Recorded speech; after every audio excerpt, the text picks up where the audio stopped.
कांग्रेस निकाय चुनाव जो आम बैलेट पेपर पर करवाने की मांग कर रही है, वहीं खाद्य एवं आपूर्ति राज्य मंत्री राजेश नागर ने कांग्रेस नेताओं को नसीहत दी कि उनको बेबुनियादी बातें नहीं करनी चाहिए, क्योंकि ईवीएम सिस्टम की शुरुआत कांग्रेस ने ही की थी। वहीं उन्होंने स्पष्ट किया कि भ्रष्टाचार करने वाले को बख्शा नहीं जाएगा। उन्होंने कहा कि डिपो धारकों को गीला गेहूं सप्लाई करने की आई शिकायत पर डीएफएससी, एएफएसओ इंस्पेक्टर और सब इंस्पेक्टर के खिलाफ कार्रवाई की गई है। और निकाय चुनाव को लेकर बीजेपी की क्या तैयारी है, इस बारे में खाद्य एवं आपूर्ति राज्य मंत्री राजेश नागर से खास बातचीत की हमारे एसोसिएट एडिटर अनिल कुमार ने।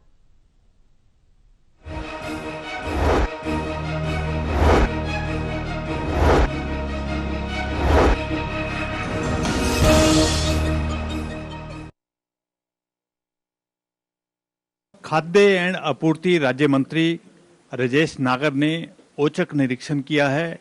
इस दौरान उन्होंने क्या कार्रवाई की है, इस मेरे साथ हैं खाद्य एवं आपूर्ति राज्य मंत्री राजेश नागर। इनसे जानते हैं कि क्या कार्रवाई की गई है। जी देखो, कल हमें शिकायत मिली कि हिसार में एक गोडाउन पे जो डिपो होल्डर्स हैं उनके को जो बोरियों से जो उनको गेहूं मिल रहा था, अनाज मिल रहा था, उसमें वो जो गेहूं उनके पास आ रहा था उसमें पानी मिलाकर या उसको गीला करके दे रहे थे, जिससे उनका वजन बढ़ जाए।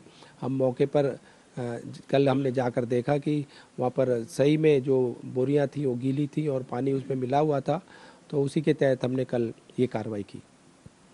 मंत्री जी, कितने अधिकारियों को आपने निलंबित किया है और कितने के खिलाफ एफआईआर दर्ज की है? देखो, अभी हमारे डीएफएससी और एएफएसओ और इंस्पेक्टर, सब इंस्पेक्टर के खिलाफ कार्रवाई हुई है और अभी एफआईआर के लिए जो भी दोषी पाया जाएगा उसके खिलाफ एफआईआर भी होगी।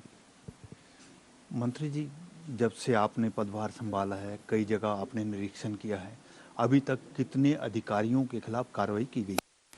देखो, जहाँ भी हमें शिकायत कोई मिली है या मिल रही है वहाँ पर हमने जो भी कार्रवाई बनती है वो कार्रवाई हमने की है।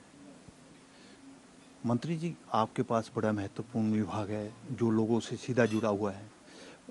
पब्लिक डिस्ट्रीब्यूशन सिस्टम में आपने क्या सुधार किए हैं? देखो, इसमें हमने कहा है कि भाई जो डिपो होल्डर्स हैं वो सब अभी अपने अपनी दुकान के बाहर कैमरे लगाएं। एक हेल्पलाइन नंबर का भी हमने उसमें प्रावधान किया है। एक व्हाट्सएप ग्रुप के लिए भी हमने एक बोला है कि व्हाट्सएप ग्रुप बना जाए, एसएमएस के थ्रू भी मैसेज दिया जाए। गांव में चौकीदार को के लिए भी कहा है कि चौकीदार से बुनियादी कराई जाए और शहर में कॉलोनियों में गुरुद्वारा और मंदिर से की अनाउंसमेंट किया जाए। इस तरह के कई कदम हमने उठाए हैं। मंत्री जी, कांग्रेस मांग कर रही है कि जो निकाय चुनाव है वो बैलेट पेपर पे करवाए जाएं। उनकी मांग कितनी सही है? देखो, ये ईवीएम का जो सिस्टम था किसने स्टार्ट किया था? उन्होंने स्टार्ट किया था।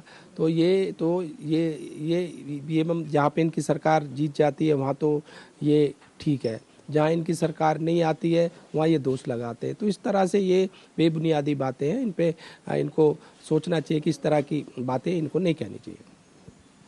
मंत्री जी, निकाय चुनाव को लेकर भाजपा की क्या तैयारियां हैं? देखो, हम तो तैयार हैं। हम तो जब भी हमारा पूरा संगठन, हमारी पार्टी 12 के 12 महीने इलेक्शन मोड में रहती है और हमें कोई तैयारी की जरूरत नहीं है। हमेशा हम पूरा 12 महीने पूरा तैयार ही रहते हैं। मंत्री जी, भाजपा सरकार ने 24 फसलों पर एमएसपी देने का ऐलान किया है और उन्होंने फैसला भी ले लिया है, फिर भी जो है विपक्ष सवाल उठाता है, क्या कारण है?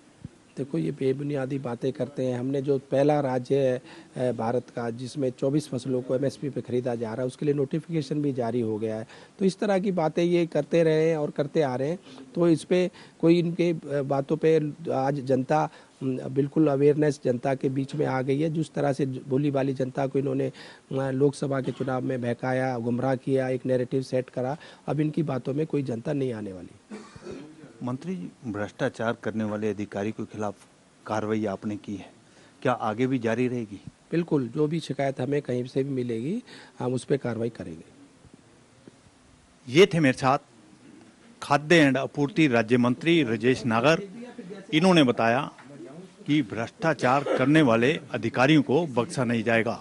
वहीं इन्होंने बताया कि निकाय चुनाव को लेकर भाजपा की क्या तैयारियां हैं।